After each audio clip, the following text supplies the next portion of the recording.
doors are all at the right, then the lines should technically start all from the left and come this way, so that we don't end up with gaps in the middle. Jazakumullah khair.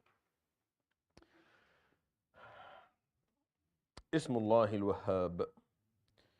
Ismullah al-Wahhab. The category that we are covering today and yesterday, we covered yesterday as well, names or attributes of provision that He offers subhanahu wa ta'ala. And I talked about Ismullah al-Razzaq. And there are many names within this category that can be covered, but I chose Ismullah al-Wahhab. I think it's maybe a bit shorter, and today's Friday, so it works out nicely for me. The Unconditional Bestower. That is the meaning of al-Wahhab. Al-Razzaq is the umbrella name. Is the name that all of the other names within this category kind of fall under. Because everything that you are given in this life, whether you like it or you don't, is a rizq. Everything that you're offered. And al-Wahhab is a little bit different than Razzaq or Raziq.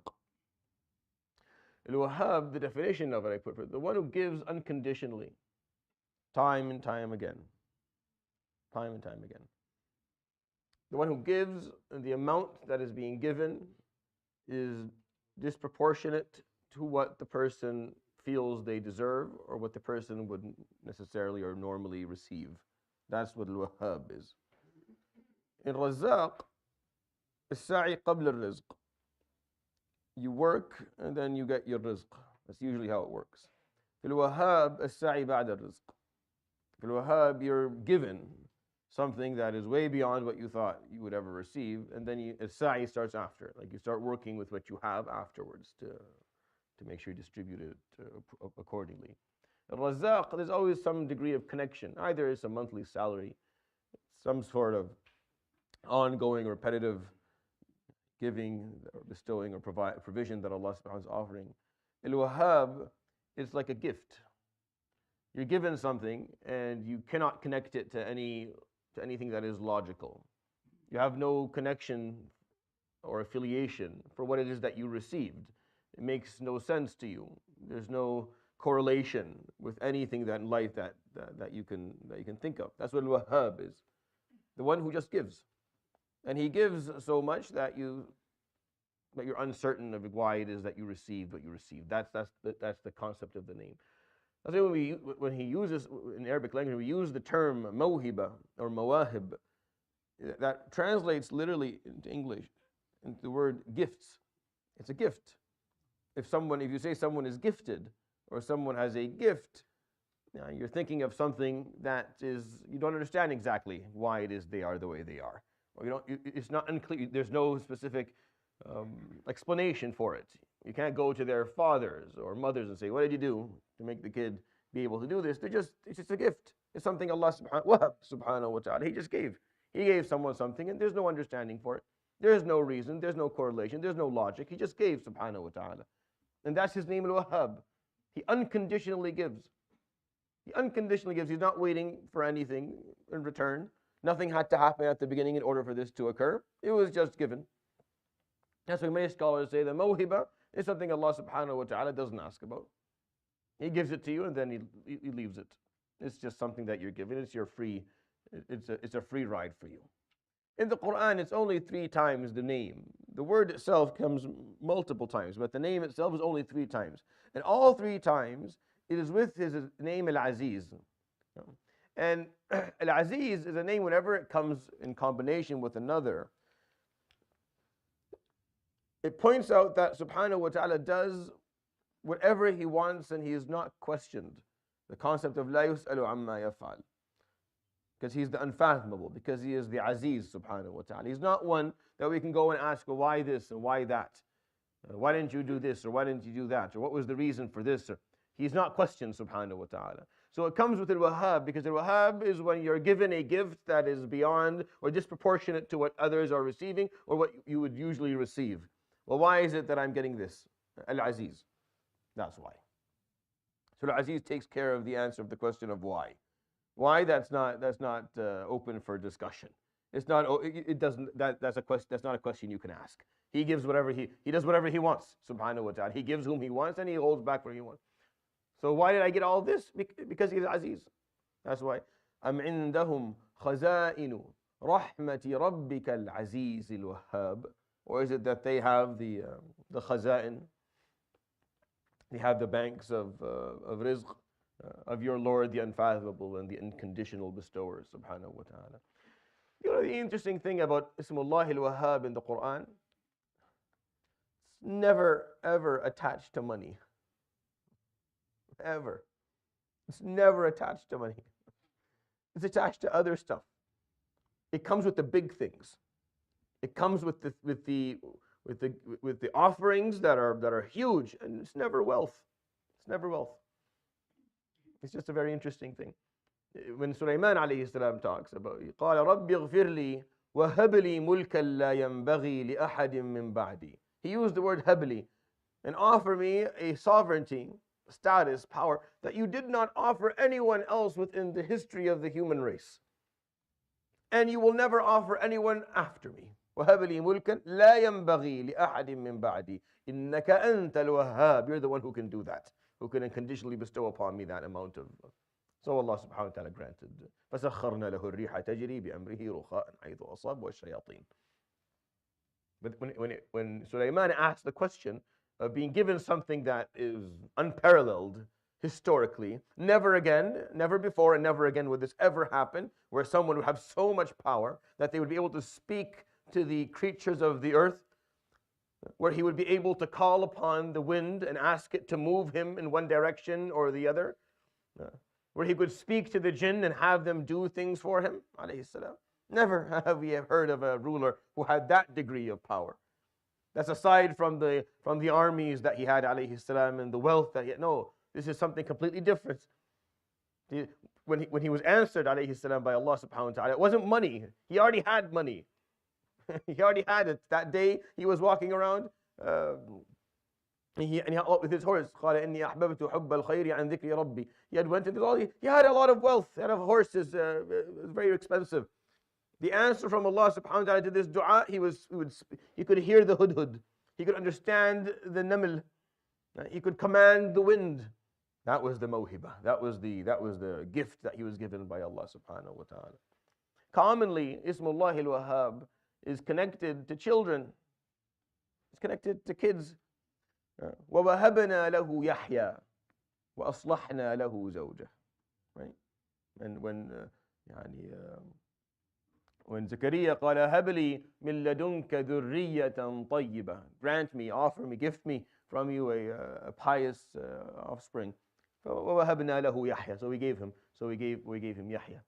When Jibreel alayhi salam came to Maryam, what did he tell her? قال إنما أنا رسول ربك لأهب لك غلاما زكيا. So I can offer you. It's a gift, something that you wouldn't otherwise ever receive, right? وَوَهَبْنَا لَهُ إِسْحَاقَ وَيَعْقُوبَ. وَوَهَبْنَا لَهُ إِسْحَاقَ وَيَعْقُوبَ to Ibrahim alayhi salam. He says in Surah Al-Shu'ara, Surah Al-Shura, يَهَبُ لِمَنْ يَشَاءُ إِنَاثًا وَيَهَبُ لِمَنْ يَشَاءُ الذُّكُورَ أَوْ يُزَوِّجُهُمْ ذُكْرَانًا وَإِنَاثًا. And he will offer as a gift to whom he wants children who are male or children who are female. That's why when you have a child, the Prophet ﷺ, whenever if he ran into you, he would say, what would he say? Say, بُورِكَ لَكَ فِي الْمَوْهُوبِ وَشَكَرْتَ الْوَاهِبِ. That was the dua the Prophet ﷺ would make. May Allah bless for you the mawhub, whatever the gift that you've been given. And may you be able to show gratitude to the wahib, to the one who gifted you this. Because what exactly did you do to deserve it? Did you manufacture this human being? Were you involved in the intrigue designing of this thing that came out of your wife's belly? What contribution did you actually have? It's pathetic, wallahi, the man's contribution to their children. It's very. But yet you have a creature that comes out. And within a few years, this creature is able to speak and to think for themselves. And after that, they become a full human being who you look by, you call your son, or you call your daughter. And it's something. If ever the word miracle could be used, it'd be used on having children, on the gift of life, which is why this word is repeatedly used to refer to children. It's also used to refer to spouses. وَوَهَبْنَا لَهُ وَوَهَبْنَا لَهُ مِنْ رَحْمَةٍ وَوَهَبْنَا لَهُ أَهْلَهُ وَمِثْلَهُمْ مَعَهُمْ رَحْمَةً مِنَّا أو رحمة من عندنا وذكرى للعابدين. وَوَهَبْنَا لَهُ أهله, and we gifted him his spouse. The Prophet ﷺ tells us, خير متاع الدنيا المرأة الصالحة. The best thing in this world to have, like the best thing that you can take away from this world, from this dunya. There's a lot of that. The best thing is a pious wife. Is a pious wife. Is a pious spouse. Someone who will help you on your journey, because it can get quite lonely as time progresses, and it can become difficult. And he uses the word wahabna when he speaks about a spouse. When he speaks about guidance, subhanahu wa ta'ala. وَوَهَبْنَا لَهُ إِسْحَاقَ وَيَعْقُوبَ كُلًّا هَدَيْنَا. رَبَّنَا لَا تُزِغْ قُلُوبَنَا بَعْدَ إِذْ هَدَيْتَنَا وَهَبْ لَنَا مِن لَدُنْكَ رَحْمَةً. And grant us. And the mercy here is the mercy of guidance for us to hold on to it. The concept of the beauty of guidance that you having that. And when you think about guidance as a mawhiba, as a gift, it changes to a certain degree. It changes your perspective regarding it. How you look at it altogether becomes a little bit different. And I think that's something worthy of all of our contemplation. It's just contemplating the concept of guidance. Because when you think about it, you ask about this 17 times a day. This is what you're asking about. You ask about nothing else more. Like there's nothing in your life that you are constantly requesting from Allah subhanahu wa ta'ala more than guidance. Every day, 17 times at least, you say, Ihdina as-sirat al-mustaqim. Grant us guidance, grant us guidance. If someone was recording your words, if someone's recording your words and reading them back to you after a day, they would conclude that you seem to be extremely interested in guidance. That would be their conclusion. This person, they seem to be very obsessed with guidance. They continuously ask for. Now you probably don't even think about that, but that's really what you do. You're asking for. Why? Because it's a mawhiba. Because what you're asking for, the Quran, when the Quran refers to it, when the Quran is going to refer to it, it refers to it as hiba. وَهَبْنَا لَهُ مِنْ رَحْمَتِنَا هَبْ لَنَا مِنْ لَدُنْكَ وَهَبْنَا مِنْ لَدُنْكَ رَحْمَةً. You ask for Allah subhanahu wa ta'ala for that mawhiba of guidance. Friendship. When Musa alayhi salam got scared from what Allah subhanahu wa ta'ala was asking him to do, he asked for companionship. He asked for his brother to. وَوَهَبْنَا لَهُ مِنْ رَحْمَتِنَا أَخَاهُ هَارُونَ نَبِيًّا. We gifted him from our rahmah. His brother Harun will be with him a nabi. When Musa alayhi salam came back to Fir'aun, he asked him, what did you do? وفعلت فعلتك التي فعلت وأنت من الكافرين قال فعلتها إذا وأنا من الضالين ففررت منكم لما خفتكم. I ran away from you when I got scared from you. فوهب لي ربي حكما. Guidance. My Lord granted me, He gifted me guidance. I was lost. I made mistakes here and I ran away from you when I felt you were going to oppress me. فوهب لي ربي حكما. That mawhiba of guidance. I was given that again. So you find that when it comes to the word Ismullahi subhanahu wa ta'ala al-Wahhab, it's almost never attached to money, ever. It talks about guidance. It talks about friendship. It talks about companionship, spouses. It talks about children. At one time it talks about status or sovereignty, but not money. Money is not a mawhiba. It's not. It really isn't. If you think about it, and that's the restriction and the limitation of how we look at the world sometimes. We think about, we want $1 million. No. A mawhiba. A gift. An actual gift. That's what you want. You want Allah subhanahu wa ta'ala to gift you something. $1 million or a good friend. A good friend. Someone who will stand by you throughout your life. Support you. Aid you when you need it most. $1 million or healthy children. $1 million or a good spouse who will make your life easier than it would be otherwise. $1 million or guidance. Doesn't have to be. Is he $1 billion? Wallahi, it doesn't make a difference. He never uses money, subhanahu wa ta'ala, because money is nothing. It comes and it goes later. It's rizq, it's rizq. It's a beautiful thing. You have to show gratitude for it, for sure. And you'll be happy when you receive it. But any mawhiba is much more valuable. Any mawhiba, anything that وَوَهَبْنَا لَهُ, you just want that word at the end of it. You just want Allah subhanahu wa ta'ala to grant you a hiba. The word hiba in Arabic means gift. That's how it's used, right? That's the meaning of it. So how do you live through Allah subhanahu wa ta'ala's name, Al-Wahhab? It's very simple. Just emulate the name. Just emulate the name. That's why the Prophet ﷺ would say, Tahadaw tahabbu. Tahadaw tahabbu. Give gifts, you will love one another. And then the long hadith, you will not find Jannah, you will not find Iman until you have peace amongst you and you have salam. And you won't have salam until you have love. And you won't have love until you do this. Grant each other gifts. Be someone who does that. Be someone who for no reason. See, the point here is the unconditional peace. The unconditional peace. There's no condition to it. Rizq is in many times is conditional. Like rizq, there has to be sa'i, some sort of sa'i. You have to get up and do something. You have to go after it. And then Allah subhanahu wa ta'ala grants it to you. No one sits at home and the stork just drops the baby through the chimney. Now, this is not how the world works. It's nice to think that way, but it's not how it functions. Rizq, there has to be something. But al-mawhiba is just there. Just there. There's no reason. There's no understanding for it. He just grants it, subhanahu wa ta'ala. So do the same. Unconditionally bestow upon others gifts. Unconditionally offer people something. That unconditional piece is where we struggle. We can offer large sums. It doesn't have to be money. It could be time. You can just take interest in someone. You can just take interest in someone and just focus and help them and just ask about them and continue to make sure that you're helping them and following them along. But can you do it unconditionally? Can you offer this gift? The best gift that you have to offer is you.